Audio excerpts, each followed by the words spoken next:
तो हेलो नमस्ते एंड जय श्री कृष्ण फ्रेंड्स, कैसे हो आप सभी। आशा करती हूँ कि सब बढ़िया होंगे, स्वस्थ होंगे, मस्त होंगे। बस सुबह से काम में लग जाते हैं हम लोग बिना किसी तरह की कुछ भी किसी से उम्मीद किए हुए। बस दिन भर यही सोचते रहते हैं कि क्या करें, कैसे घर में कुछ अच्छा सा हो जाए, कैसे घर वालों को खुश रखे, कैसे सबको खुश रखे, बच्चों को खुश रखे, हस्बैंड को खुश रखे। अगर जॉइंट फैमिली में है तो फिर ज़्यादा जिम्मेदारियाँ रहती है। तो इन सब के बीच खुद को नेगलेक्ट मत करिए, खुद को भी थोड़ा ध्यान दीजिए, खुद को भी खुशियाँ दीजिए थोड़ी। हाँ, मुझे पता है हमारी खुशी हमारे घर वालों को खुश करने में होती है, उनको तो खुश करते ही हैं। हमसे जितना होता है उतना तो हम हमेशा करते ही करते हैं, दिन भर उफ तक नहीं बोलते हैं। और चलिए इसी एक पॉजिटिव थॉट्स के साथ करते हैं एक नए दिन की शुरुआत। अगर आप मेरे चैनल पे आए हो तो पॉजिटिव बातें तो होनी ही है। चैनल का नाम ही पॉजिटिविटी से स्टार्ट होता है, तो यहाँ पे आपको नेगेटिविटी तो मिलने वाली है नहीं। वैसे कोई भी नेगेटिविटी नहीं देता है, लेकिन मैं अपनी बात करती हूँ। अगर वीडियो में कुछ भी आगे पसंद आता है, किसी भी रीज़न से कुछ अच्छा लगता है, तो प्लीज़ चैनल को सब्सक्राइब करके जाए, वीडियोस को लाइक एंड शेयर करें और अपने प्यारे प्यारे से कमेंट देना बिल्कुल ना भूलें। अब यहाँ पे मैं कर रही हूँ लंच की तैयारी। ये सोमवार वाले दिन का ही व्लॉग है, पूरा नहीं है। उसके बाद ना सोमवार के दूसरे दिन उसी रात को हाँ मैं बहुत ज़्यादा बीमार हो गई थी, तो इस वजह से ना कल व्लॉग भी नहीं आ पाया और ना ही मैंने कुछ शूट भी किया था दिन भर। पूरा दिन रेस्ट ही किया था। उसके बाद शाम को जाके कुछ ठीक हुआ था, तो उसके बाद का जो रूटीन है इवनिंग वाला वो मैं आप लोगों के साथ बाद में शेयर करती हूँ। पहले यहाँ पे आप लोगों को बता देती हूँ कि ना इतनी ज़्यादा थक गई थी सुबह के सारे कामों को करते हुए कि ना मतलब कि खड़े रहने का भी हिम्मत नहीं था। तो बैठ के अच्छे से सब्ज़ी काटी है, लौकी और आलू की सब्ज़ी बन रही है आज। और फुल डिश बनती है जब भी घर में व्रत होते हैं, तो दाल चावल सब्ज़ी रोटी। वैसे तो मेरे घर में सारी चीज़ें एक साथ कोई नहीं खाता है, लेकिन जब व्रत उपवास होते हैं तो इस तरह से बन जाता है। चलिए यहाँ पे सबसे पहले शुरुआत करते हैं मिर्च फ्राई करने से, क्योंकि ना बिना मिर्ची के मेरी डिश कभी पूरी नहीं होती। मेरे घर में सबको, बड़े छोटे सबको ना ये फ्राइड मिर्ची बहुत ज़्यादा पसंद है। तो मैं ना क्या करती हूँ कि जब भी सब्ज़ी बनानी होती है ना, तो सब्ज़ी का जो झोंक लगने वाला ऑयल होता है, उसी ऑयल में ना पहले मैं मिर्ची को फ्राई कर लेती हूँ। और सच्ची में ये मिर्ची बिल्कुल तीखी भी नहीं होती, तो बच्चे भी अच्छे से खा लेते हैं और टेस्ट में भी बहुत ज़्यादा बढ़िया लगती है। खाना क्या ना, डिश का अपना एक अलग ही टेस्ट डबल लेवल पे कर देती हैं। चलिए बना लेते हैं सब्ज़ी। तो यहाँ पे मैंने राई डाल दी है, कड़ी पत्ता, और बस अपने जो सिंपल सा छौंक होता है वही कर दिया है, डाल दी है कटी हुई सब्जियाँ। और उसके ऊपर जाएगा मिर्च मसाला, और थोड़ी देर पकने के बाद बन जाएगी अपनी सब्ज़ी। देखिए सब्ज़ी ना लौकी पूरे इंडिया में बनती है, कोई घर ऐसा नहीं होगा जहाँ पे नहीं बनती होगी। शायद ही कोई घर होगा जहाँ पे ये सब्ज़ी नहीं बनती। हर एक घर में हर एक सब्जियाँ बनती है, लेकिन ना सबका बनाने का स्टाइल अलग अलग होता है, बनाने का तरीका इतना अलग अलग होता है ना कि एक ही घर में बनाने वाले अगर 2 से 3 लोग हैं ना, तो दोनों की तीनों की ना टेस्ट बिल्कुल अलग होते हैं। वही सेम पानी होता है, वही सेम नमक मिर्च मसाले होते हैं, लेकिन एक ये जो बनाने का मेथड होता है ना, इसकी वजह से सबके टेस्ट ना पूरी तरह से अलग अलग हो जाते हैं। चलिए मेरा टेस्ट तो मेरे घर में सबको बहुत ज़्यादा पसंद है, मेरे मेरे हाथ के खाने का बने टेस्ट। वैसे हर किसी का मम्मी के हाथ का खाना हर एक बच्चे को पसंद होता है, लेकिन इस बाबत में मैं थोड़ी भाग्यशाली हूँ कि मेरी जितने भी लोगों ने आज तक मेरे हाथ का खाना खाया है, कोई ऐसा नहीं है जिसने तारीफ़ नहीं की है। और ख़ास करके मेरी जो ये गुजराती चटपटी दाल होती है, ये मेरी फैमिली में सबको बहुत ज़्यादा पसंद आती है। और इसका एक यही सीक्रेट है कि मैं फुल ऑन ऑयल गरम करती हूँ, उसके अंदर डालती हूँ खड़े मसालों में चक्री फूल हो गया, लौंग हो गई, और काली मिर्च खड़ी जो साबुत होती है वो। उसके बाद जाती है हरी मिर्च और टमाटर। बस इतनी ही चीज़ें जाती है तड़के में। और इसको तड़का बोलो या पूरी दाल का मेथड बोलो, यही है। इसके अंदर जाएगी बेसिक नॉर्मल से मसाले, नमक मिर्च हल्दी, बस यही, और थोड़ा सा गरम मसाला डालती हूँ। लेकिन इसका एक सीक्रेट इंग्रेडिएंट्स मेरी दाल का हमेशा यही रहता है कि मैं जो दाल का तड़का बनाती हूँ ना, उसी तड़के के अंदर मैं हमेशा नींबू निचोड़ के डालती हूँ। जो नींबू मेरे होते हैं, और ना मैं 4 लोगों की दाल में 2 नींबू हमेशा निचोड़ती हूँ। 2 नींबू का रस जाता ही जाता है। अगर नींबू बहुत बड़े साइज़ का है और उसके अंदर ज़्यादा रस होता है तो ही 1 या 1.5 नींबू जाता है, अदरवाइज़ 2 नींबू हमेशा मेरी दाल में जाते ही जाते हैं। और बस रेडी है अपनी दाल का तड़का। अब इसको डाल देंगे दाल के अंदर। और उसके बाद एक चीज़ को ध्यान देना होता है कि दाल को ना बढ़िया तरीके से उबालना होता है। हम लोग करते क्या है कि दाल को ना ज़्यादा उबालते नहीं। यहाँ पे मुझे थोड़ा कलर में वो लग रहा था, मैंने थोड़ी ज़्यादा ही हल्दी और मिर्च डाल दी, जिसने ना दाल का कलर उबलने के बाद कुछ ज़्यादा ही मतलब कि कढ़ी जैसा हो गया था, लेकिन टेस्ट बिल्कुल दाल वाला ही था। हो जाता है कभी कभार यार, और ख़ासकर भूखे पेट। और ये सीक्रेट है गुड़, हाँ, दाल में नींबू और गुड़, और इस सब से ना खाने का लेवल मतलब कि अनदर लेवल पे चला जाता है टेस्ट का। चलिए, भगवान को भोग लगा दिया है, सबने खाना वाना खा लिया। उसके बाद हो गई थी तबीयत बहुत ज़्यादा ख़राब। अब मैं आप लोगों से मिल रही हूँ दूसरे दिन शाम को 5 बजे। तो यहाँ पे बन रही है चाय, फुल फ्लेम पे है, फिर भी मेरी चाय नीचे नहीं गिर रही, क्योंकि बीच में मैंने जो छलनी होती है उसको रख दिया है। तो इस तरह से अगर आप कुछ काम में हो और आपको ये करना है कि आपकी चाय उबले ना, तो इस तरह से छलनी रख दीजिए अंदर, तो बस आपकी चाय नीचे गिरेगी नहीं। अब बीमार थी सुबह से तो कुछ भी काम नहीं हुआ है, बस मोटा मोटा झाड़ू पोछा किया है, मोटा मोटा खाना वाना बनाया, सब्ज़ी और रोटी बनाया था, और कुछ बनाया भी नहीं था व्रत होते हुए भी।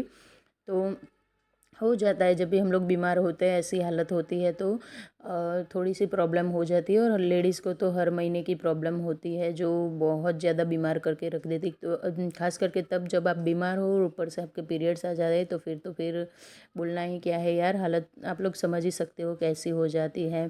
तो यहाँ पे ना अब मैंने दिन भर रेस्ट किया था, तो शाम होते होते ना मुझ में इतनी हिम्मत आ गई थी कि मैं अपने घर के अब सारे कामों को तरीके से निपटा लूँ। तो बस सबसे पहले मैंने ये कपड़ों का ही ढेर था जिसको उठा लिया है, क्योंकि कपड़े ना सुबह से अगले दिन के सूख रहे थे। आज के कपड़े अभी सुबह से मशीन में ही पड़े हुए थे, मैंने मशीन में से कपड़ों को नहीं निकाला था, कपड़े अंदर ही पड़े हुए थे। डाल तो दिया था, धुल तो गए थे, लेकिन सुखाने की हिम्मत नहीं थी। तो शाम को 5 बजते बजते एनर्जी सी आ गई थी थोड़ी मुझ में। तो यहाँ पे मैं कपड़ों को बस पहले जो अगले दिन के थे उन सभी को फ़ोल्ड करके अरेंज कर दिया अपनी अपनी जगह पे। उसके बाद यहाँ पे मैं लग गई हूँ कपड़ों को सुखाने के लिए। तो थोड़ी अभी भी वीकनेस तो है, देखिए ऐसा नहीं है कि मैं पूरी तरीके से ठीक हो गई हूँ, वीकनेस बहुत ज़्यादा है। लेकिन देखिए घर अपना है, काम अपने को करना है। अगर हम जॉइंट फैमिली में होते तो बात अलग होती कि कोई हमें करके देता, लेकिन अगर हम अकेले रहते हैं, घर संभालना है, और ना गंदा घर सहन भी नहीं होता। ये हर एक लेडीज़ की प्रॉब्लम होती है। आपका घर अगर अस्त व्यस्त पड़ा है तो आपको बीमारी की हालत में भी नींद भी नहीं आने वाली है, चैन भी नहीं आने वाला। तो उससे अच्छा है कि थोड़ी सी मुझ में हिम्मत आ गई थी, तो मैं ना खड़ी हो ही गई थी, और खड़ी होकर ना कपड़ों को फिर से अरेंज करने में लग ही गई थी। तो ये रात भर सूखते रहेंगे। मैं बेडरूम में ले लूँगी स्टैंड को, जब तक हम लोग हॉल में बैठेंगे तब तक हॉल में रहेंगे, और उसके बाद बेडरूम में ले लूँगी पूरा मैं ये जो स्टैंड है ये। तो रात भर पंखे के नीचे कपड़े अच्छे से सूख जाते हैं, खासकर तब जब वो मशीन के धुले होते हैं। अगर हाथ के धुले होते हैं तो फिर कोई स्कोप ही नहीं है कि आपके कपड़े एक रात में सूखेंगे। वैसे आजकल मैं ज़्यादा मशीन में ही डालती हूँ, बहुत कम ही हाथों से कपड़ों को धोती हूँ।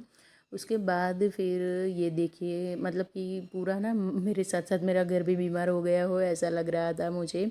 एक लेडीज़ अगर उठे नहीं एक दिन तक तो घर का हाल कैसे क्या हो जाता है। मतलब कि घर सिर्फ हमसे ही होता है, ये किसी ने सही कहा है कि घर औरत से होता है, और चार दीवारों को मकान को घर बनाना औरत के हाथ में ही है। और जब औरत बीमार हो जाए तो घर की हालत मतलब कि किसी जंग के मैदान से कम नहीं रहती। आज कुछ ऐसा ही हाल है। दोपहर में खाना बनाया, सबको खिला दिया था, मैं तो वैसे ही दवाई लेके आराम कर रही थी। तो आज ना शाम को फिर सिर्फ फलाहारी करने वाली हूँ, कुछ खाने वाने वाली हूँ नहीं इवनिंग में। इतने में यहाँ पे हस्बैंड के साथ डिस्कशन हो रहा था कि हमें कहीं जाना है बाहर। एक तो मेरी स्कूटी है उसको सर्विस में देना था, उसकी हालत बहुत ज़्यादा ख़राब हो चुकी थी। और दूसरे नंबर पे बच्चों के पैंट्स लेने थे, स्कूल के यूनिफॉर्म के, बहुत सारी चीज़ें लेनी थी।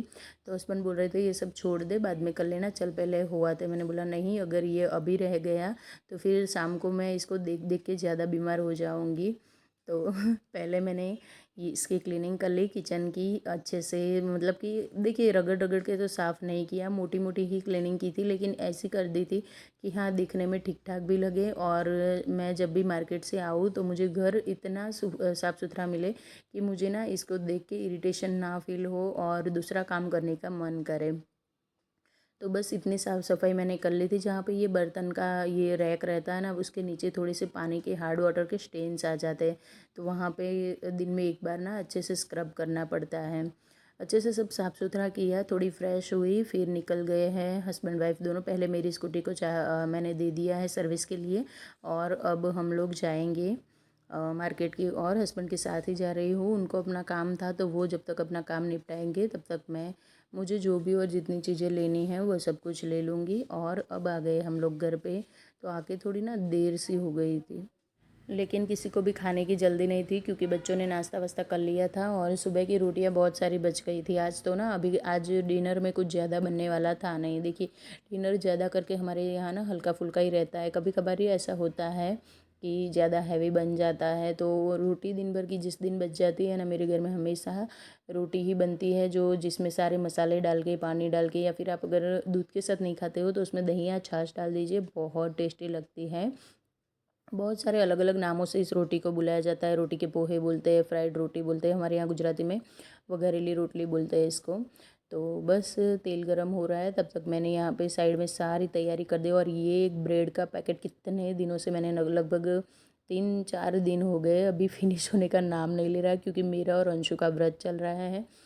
युग अकेला नहीं खा पाता है ऐसी चीज़ें, मैं और अंशु ही ज़्यादा खाते हैं। ब्रेड हो गए, सैंडविच हो गए, ये सारी चीज़ें, तो अकेला युग फिनिश नहीं कर पा रहा है। कोई नहीं, मैं ना ताज़ी बेकरी जहाँ पे बनती है ना वहीं से ताज़ा ही लेकर आती हूँ, तो ये हफ्ते 10 दिन तक पड़ी रहेगी तो भी ये एक्सपायर नहीं होगी, तो ये एक अच्छी चीज़ है। और यहाँ पे बस रोटी, ऑयल डाला उसमें, राई ज़ीरा ही डाला था, ज़्यादा कुछ नहीं डाला था। अगर आप तड़के में लहसुन डालते हो ना तो बहुत ही बढ़िया टेस्ट आता है इसका, मैंने नहीं डाला था। और ये सब चीज़ें डालने के बाद थोड़ा पानी डाल के अच्छे से मिला लेंगे, बस रेडी है अपने रोटी के पोहे, यानी कि हमारी गुजराती वघारेली रोटली।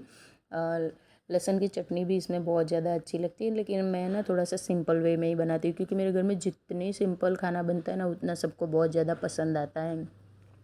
ज़्यादा ताम झाम और ज़्यादा मिर्च मसाले वाली चीज़ ना सबको पसंद नहीं आती। उसके बाद यहाँ पे मुझे बनानी थी अपने लिए समा के चावल की खिचड़ी, तो व्रत में जो खाते हैं वो बनानी थी। तो ऑयल ख़त्म हो गया था, तो मैंने सोचा चलो नया ऑयल ही निकाल देती हूँ। डब्बा थोड़ा ऊपर से गंदा हो गया है, लेकिन क्लीन करने का अभी टाइम नहीं था मेरे पास। कोई नहीं, चलिए पहले तेल निकाल लेते हैं, फिर इसी तरह से हम लोग बड़े से ही डब्बे लेकर आ जाते हैं। छोटा छोटा ना फिर बारी बारी से लेने जाना पड़ता है, जो अच्छा नहीं लगता है। चलिए, अब अपने लिए भी अपनी पेट पूजा का भी कुछ प्रबंध कर लेते हैं, क्योंकि दवाई लेनी है। बिना खाना खाए तो दवाई ले नहीं पाऊँगी। तो बस तड़का लगा दिया, उसमें थोड़े से आलू डाल दिए हैं, और इसको थोड़ा सा पकने दूंगी। उसके बाद फिर थोड़ा सा हल्दी और नमक ही डालते हैं, थोड़ा सा गरम मसाला डाल दिया है, और कुछ ज़्यादा नहीं पड़ता है इसके अंदर। और नमक तो हम लोग सेंधा नमक ही, जो व्रत में खाने वाला होता है, वही रेगुलर में ही यूज़ करते हैं, तो कोई टेंशन नहीं है। उसके बाद थोड़ा सा नींबू डाल दूँगी, क्योंकि बिना नींबू के ना मेरे खाने बहुत सारे ऐसे हैं जो बिना नींबू के मेरे घर में ना नहीं बनते हैं। तो बस ये सब मिक्स कर लेते हैं, और ऊपर से डाल देंगे ये जो चावल है समा के, वही थोड़े से अपने लिए ही बना रही हूँ, लेकिन थोड़ी ज़्यादा ही बना दी थी आज खिचड़ी, क्योंकि बच्चों को भी पसंद आती है, कभी कभार वो लोग भी खा लेते हैं। तो अगर किसी को खाना होगा तो वो खा लेंगे। उसके बाद अब मैं यहाँ पे बना लूँगी रोटियाँ, क्योंकि अंशु ने सुबह से कुछ भी नहीं खाया। वो अभी खाना दिन का खाना, मतलब कि सुबह से अभी तक का खाना वो रात को ही खाने वाला था, तो उसके लिए रोटियाँ बना रही थी 2-3। तो इतने में युग महाशय ने भी कर दिया ऐलान कि उन्हें भी पराठे खाने हैं, तो उनके लिए भी फिर मैंने बोला कोई नहीं, चलो मैं पराठे सेक देती हूँ, पहले मैं अंशु को रोटी बना के दे देती हूँ। इतने में हस्बैंड को भी बोल दिया कि आप भी आ जाओ, थोड़ी सी हेल्प कर दो, और सब लोग आकर अपना अपना खाना ना खुद ही ले लो। मैं किसी को अभी देने आने वाली नहीं हूँ, सिर्फ रोटी ही देने आऊँगी।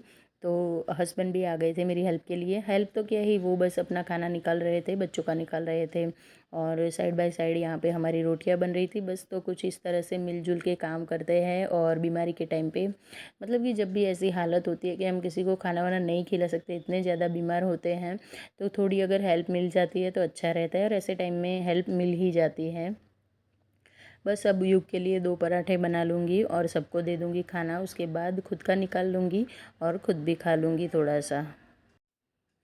बस अब सबको बारी बारी से देती जा रही हूँ, रोटियां बनाती जा रही हूँ सबको। और ये ना बहुत अच्छा टाइम लगता है, सुकून वाला टाइम लगता है सच्ची में, जब पूरी फैमिली मिलके साथ में खाना खाती है और आप रोटी बनाते हुए सबको खिलाते जा रहे हो। अब पराठा बना दिया है घी वाला, तो थोड़े से धुआं धुआं हो गया, चिमनी स्टार्ट कर दी है, और यहाँ पे बस अब निकाल रही हूँ अपना खाना। बीच बीच पे ना बच्चे भी थोड़े से परेशान कर देते हैं कि मम्मी आप ही आकर दे दो, ये दे दो, वो दे दो। तो ये सब अपना सब कुछ काम धाम छोड़ के देना जाना पड़ता है। तो ये अच्छा रहता है जब भी ये लोग डाइनिंग टेबल पे बैठ के खाते हैं। अदरवाइज़ ना नीचे बैठ के ही ज़्यादा खाना पसंद करते हैं, डाइनिंग टेबल पे बहुत कम पसंद करते हैं। लेकिन जब मुझे ऐसा होता है कि जल्दी है, अभी मैं आप लोगों को रोटियाँ देने नहीं आ पाऊँगी, तो फिर सबको बिठा देती हूँ और इस तरह से खाना सबको सर्व कर देती हूँ।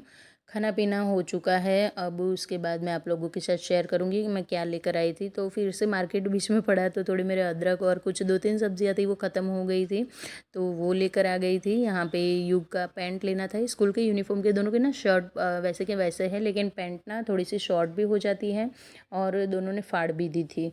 तो अंशु को तो वैसे भी रेडीमेड पैंट आती नहीं है, तो उसकी तो वापस करनी पड़ेंगी। युग की ही चलने वाली हैं। वैसे ज़्यादा यूनिफॉर्म मैं रेडीमेड लेती नहीं हूँ, उन लोगों को ना सिलवा कर ही देती हूँ। लेकिन मैंने सोचा चलो भाई सिर्फ एक पैंट ही लेनी है, तो फालतू में क्यों सिलवाए। दोनों के सॉक्स लेने थे स्कूल के यूनिफॉर्म के जो होते हैं वो, और कुछ एक सब्जियाँ, टमाटर हो गई, ये केले तो सुबह हस्बैंड ने ला कर रखे थे, वो भी वैसे के वैसे पड़े हुए थे। और इम्पोर्टेंट चीज़ थी मेरी चूड़ियाँ, तो बिल्कुल भी अच्छी चूड़ियाँ नहीं थी मेरे पास। मुझे ग्रीन चूड़ियाँ चाहिए थी, सावन में कहते हैं हरी चूड़ियाँ पहननी चाहिए। तो बस वही मैं सबसे ज़्यादा, तो मुझे मेन तो लेना था, तो मैं कुछ इस तरह की लेकर आई हूँ। फ्रंट कैमरे से ना थोड़ा सा अच्छे से दिखता नहीं है, तो ये जो है मैंने पहनी हुई वो मैं निकाल दूँगी, और ये जो नई लेकर आई हूँ वो मैं एक एक ही हाथ में डालूँगी, ज़्यादा मुझे पसंद नहीं है। तो आप लोगों का कैसा चल रहा है सावन, कमेंट करके ज़रूर बताना फ्रेंड्स। ये था मेरा आज का छोटू सा वीडियो, आशा करती हूँ कि आप लोगों को पसंद आया होगा, और पसंद आया है तो मुझे पता है अच्छे अच्छे से कमेंट आने वाले। प्लीज़ प्लीज़ अच्छे से कमेंट करना। मिलती हूँ ऐसे ही इंटरेस्टिंग नेक्स्ट वीडियो में, तब तक के लिए खुश रहिए, सबको खुश रखिए, एंड राधे राधे फ्रेंड्स। और हाँ, ये मैं भूल गई आपको दिखाना कि ये ना कुछ मैं डोरमेट भी लेकर आई थी जो मुझे बाथरूम के लिए चाहिए थे। तो कुछ इस तरह के एकदम थिक मटेरियल वाले में डोरमेट भी लेकर आ गई थी। चूड़ियाँ पहन ली हैं। अब ये जो वेजिटेबल्स हैं इन सभी को मैं साइड में कर दूँगी, और ये सब सुबह ही होगा, अब मैं कुछ भी नहीं करूँगी। मिलती हूँ नेक्स्ट व्लॉग में, तब तक के लिए राधे राधे फ्रेंड्स।